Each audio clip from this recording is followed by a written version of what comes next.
مشرق وسطی کی صورتحال بگڑتی چلی جا رہی ہے۔ گو کہ صدر ٹرمپ کی طرف سے بار بار کہا گیا ہے کہ ہم تقریباً جنگ جیت چکے ہیں اور جنگ جلد ختم ہو جائے گی۔ ایسا امکان سر دست نظر نہیں آ رہا کہ جنگ جلد ختم ہو جائے گی۔ اس کے ساتھ ساتھ ٹرمپ کی طرف سے یہ بھی کہا گیا ہے کہ ایران کا کچھ بھی نہیں بچا جس پر ہم مزید حملہ کریں۔ اگر واقعی یہ سچ ہے، درست ہے، تو پھر اب تک جنگ بندی ہو جانی چاہیے تھی۔ جنگ چونکہ جاری ہے، امریکہ کی طرف سے حملے کیے جا رہے ہیں، اسرائیل کی طرف سے بھی حملے کیے اور ایران کی طرف سے بھی جوابی کارروائیاں کی جا رہی ہیں۔ اس کا مطلب یہی ہے کہ ابھی تک جنگ ختم ہونے والی نہیں ہے۔ ایران کی طرف سے کہا گیا ہے کہ ہمارا کچھ بھی نہیں بگڑا، ہم وار پہ وار کرتے چلے جائیں گے۔ اسی طرح سے مشرق وسطیٰ کی جنگ کے پوری دنیا میں اثرات نظر آ رہے ہیں۔ اقوام متحدہ میں بھی اس حوالے سے بات ہو رہی ہے، پلوٹن بھی اپنی جگہ سے متحرک ہوئے اور شہباز شریف صاحب کی طرف سے بھی بیانات سامنے آنا شروع ہو گئے ہیں۔ یہاں پہ حیران کن بات یہ ہے کہ ہمارے وزیر اعظم میاں محمد شہباز شریف صاحب اور ڈپٹی وزیر اعظم جناب اسحاق ڈار صاحب اداسی کا شکار ہو گئے ہیں۔ بری طرح سے وہ اداس ہیں۔ کیوں اداس ہیں؟ کس وجہ سے ان پر اداسی طاری ہے؟ کس طرح سے وہ اداسی کے شکنجے میں آ گئے ہیں؟ اس پر آخر میں چل کے بات کریں گے۔ پہلے جو کہ ٹرمپ کی طرف سے کہا گیا ہے اس پر بات کر لیتے ہیں، اور جو صورتحال ہے مشرق وسطیٰ کی اس پر بھی بات کرتے ہیں۔ لیکن اس سے پہلے یہ بات کر لیں گے، پاکستان میں پیٹرولیم کی قلت کا کوئی خدشہ اور خطرہ نہیں ہے، جبکہ قیمتیں بے مہار ہوتی ہوئی نظر آ رہی ہیں۔ قلت تو اس وجہ سے ہونی تھی کہ پاکستان تک اگر پیٹرول نہ پہنچ سکتا۔ پاکستان میں پہلے ہی 4 جہاز آ چکے ہیں اور مزید بھی پاکستان میں جہاز آ رہے ہیں۔ جس طرح سے دنیا کے بڑے حصے میں پیٹرولیم کی شارٹیج ہو رہی ہے، اس کی وجہ یہ تھی کہ آبنۂ حرمز کو بند کیا گیا تھا، جبکہ اب پاکستان کے لیے صورتحال اس طرح سے بہتر ہوئی ہے۔ پاکستان کے لیے بھی آبنۂ حرمز بند ہے، لیکن پاکستان نے انتظام کر لیا ہے کہ بحیرہ احمر کے ذریعے پاکستان میں پیٹرول کی سپلائی شروع ہو جائے گی۔ بحیرہ احمر سے اگر پاکستان میں پیٹرول کی سپلائی شروع ہو جاتی ہے تو پاکستان میں قلت تو نہیں رہے گی، لیکن ہزاروں میل زیادہ سفر جہازوں کو، بحری جہازوں کو طے کرنا پڑے گا۔ گویا قیمت بے مہار ہو جائے گی، اور ہماری حکومت تو پہلے ہی یہ سوچ رہی ہوتی ہے کہ کس طرح سے پیٹرول کی قیمت میں مزید اضافہ کیا جائے۔ بہرحال بحیرہ احمر کے ذریعے پاکستان کو پیٹرول کی سپلائی شروع ہونے جا رہی ہے، اور یہ ہزاروں میل زیادہ سفر طے کرنا پڑے گا ان جہازوں کو جب پاکستان میں یہ پیٹرول لے کے آئیں گے۔ یہاں پہ حیران کن بات یہ بھی ہے کہ ایران کی طرف سے باقاعدہ اعلان کیا گیا ہے کہ بنگلہ دیش کو آبنائے حرمز سے پیٹرول کی سپلائی جاری رہے گی، پیٹرول کی ترسیل جاری رہے گی۔ اسی طرح سے چین کو بھی اسی آبنائے سے پیٹرول کی سپلائی جاری ہے، دیگر کئی ممالک کو بھی یہ سپلائی جاری ہے، لیکن پاکستان کے لیے یہ کیوں پابندی ہے؟ بہت بڑا سوال ہے، کیونکہ پاکستان ایران کے ساتھ کھڑا ہے۔ پاکستان کی طرف سے بار بار کہا گیا ہے کہ ایران پر حملے کی مذمت کرتے ہیں اور ہم ایران کے ساتھ کھڑے ہیں، اور اس کے ساتھ ساتھ ہمارے وزیر اعظم صاحب کی طرف سے یہ بھی کہہ دیا گیا کہ جس طرح سے دیگر ممالک پر، خلیجی ممالک پر ایران نے حملے کیے ہیں اس کی بھی ہم مذمت کرتے ہیں۔ گویا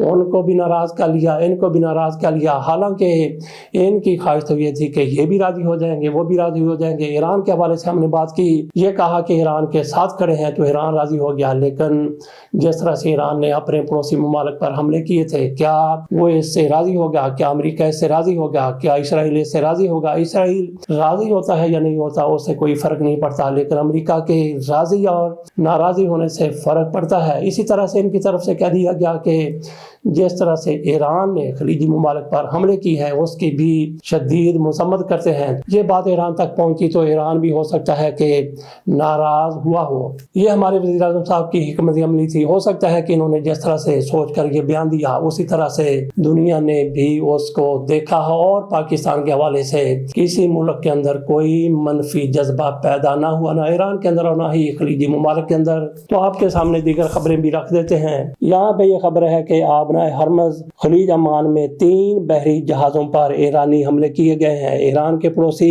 ملکوں پر حملے کے خلاف سلامتی کونسل میں قرارداد منظور کی گئی ہے۔ پاکستان نے حق میں ووٹ دیا ہے۔ جنگ بندی کی روسی قرارداد کو امریکہ نے ویٹو کر دیا ہے۔ یہ بھی کہا گیا ہے کہ مشتبہ خامنہئی زخمی ہے، یہ اسرائیل کی طرف سے دعویٰ کیا گیا ہے، اور امریکی اخبار نے بھی ایسا ہی کہا ہے، لیکن ایران کی طرف سے اس کی تردید کی گئی ہے۔ انہوں نے کہا کہ وہ بالکل صحت مند ہیں، درست ہیں، ان کو کسی قسم کا کوئی بھی مسئلہ اور معاملہ نہیں ہے۔ ایران کے پاس کچھ نہیں بچا، جنگ جلد ختم ہو جائے گی، یہ ٹرمپ کی طرف سے دوبارہ اعلان کیا گیا ہے۔ بارودی سرنگیں بچھانے والی 28 کشتیاں تباہ کر دی۔ امریکہ نے کہا ہے بڑھ چڑھ کر وار کریں گے، یہ ایران کی طرف سے جواب دیا گیا ہے۔ ہرمز سے ہر گزرنے والا امریکی اتحادی جہاز نشانے پر ہے۔ اسرائیلی مواصلاتی نظام تباہ کر دیا گیا ہے، یہ ایران کی طرف سے دعویٰ کیا گیا ہے۔ ابھی جیت مکمل نہیں ہوئی، ٹرمپ نے پھر کہا ہے جنگ روکنی چاہیے، اردگان کی طرف سے یہ مطالبہ کیا گیا ہے۔ اسرائیل کا جوابی حملہ ایران کے خلاف ووٹنگ میں روس اور چین غیر حاضر رہے۔ پاکستان اور چین نے روسی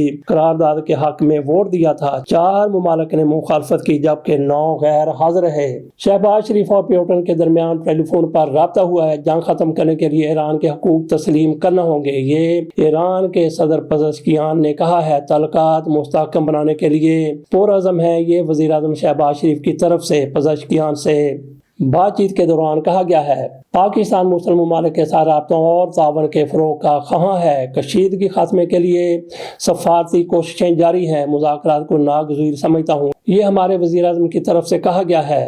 ادھر یہ بھی خبر آئی ہے کہ نیتن یاہو کی سیاسی موت قریب آ چکی ہے۔ کرپشن مقدمات میں صدارتی معافی نہ دینے کا فیصلہ کیا گیا ہے۔ کچھ لوگوں کی طرف سے یہ دعویٰ کیا گیا تھا کہ نیتن یاہو ایرانی حملوں کے دوران زخمی ہو چکے ہیں، اس لیے وہ منظر عام پر نہیں آ رہے۔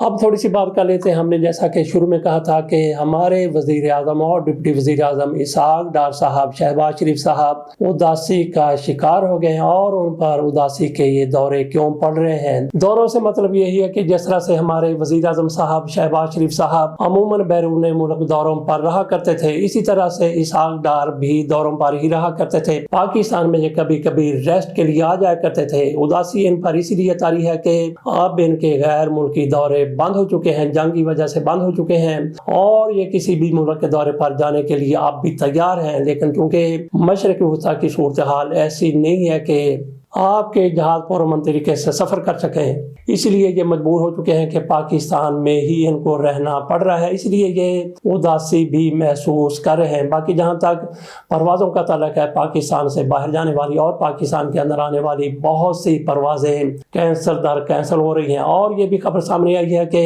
دبئی ایئرپورٹ کو تھوڑی دیر کے لیے کھولا گیا تھا۔ جیسے ہی دبئی ایئرپورٹ کو کھولا گیا، 2 ڈرون اور ایئرپورٹ پر گرا دیے گئے، اس کے بعد پھر سے دبئی ایئرپورٹ بند ہو چکا ہے اور ہزاروں پروازیں متاثر ہو چکی ہیں۔ ایسے آپ اندازہ کر سکتے ہیں کہ لوگ کتنے زیادہ مجبور ہیں، کتنی زیادہ لوگوں کی مجبوریاں ہیں، انہوں نے اپنے اپنے گھروں میں آنا ہے، اپنے اپنے گھروں سے جانا بھی ہے۔ کچھ لوگوں نے تو روٹین کی چھٹیوں میں پاکستان آنا تھا، اور کچھ ایسے لوگ بھی موجود ہیں جن کی کچھ مجبوریاں بھی تھی، وہ بھی پھنس کر رہ گئے ہیں۔ دیکھتے ہیں کہ جنگ کا خاتمہ کب ہوتا ہے۔ جنگ جب بھی ہوتی ہے تو تباہی اور بربادی ہی لے کے آتی ہے، اور یہ بربادی اور تباہی نظر بھی آ رہی ہے۔ اللہ کرے کہ اس جنگ کا جلد خاتمہ ہو جائے، جس میں ایران کا بالکل بھی قصور نہیں، اگر اس میں کسی کا قصور ہے، بلکہ اگر کسی کا جرم ہے تو وہ امریکہ ہے، اور اس کے ساتھ ساتھ پھر اسرائیل کو بھی امریکہ نے اپنے ساتھ ہی لپیٹ لیا تھا۔ دراصل یہ صدر ٹرمپ کا ایڈونچر ہے جس میں اسرائیل کو بھی شامل کیا گیا ہے۔ اللہ کرے کہ ایک جنگ کا جلد خاتمہ ہو جائے۔ اجازت دیجیے،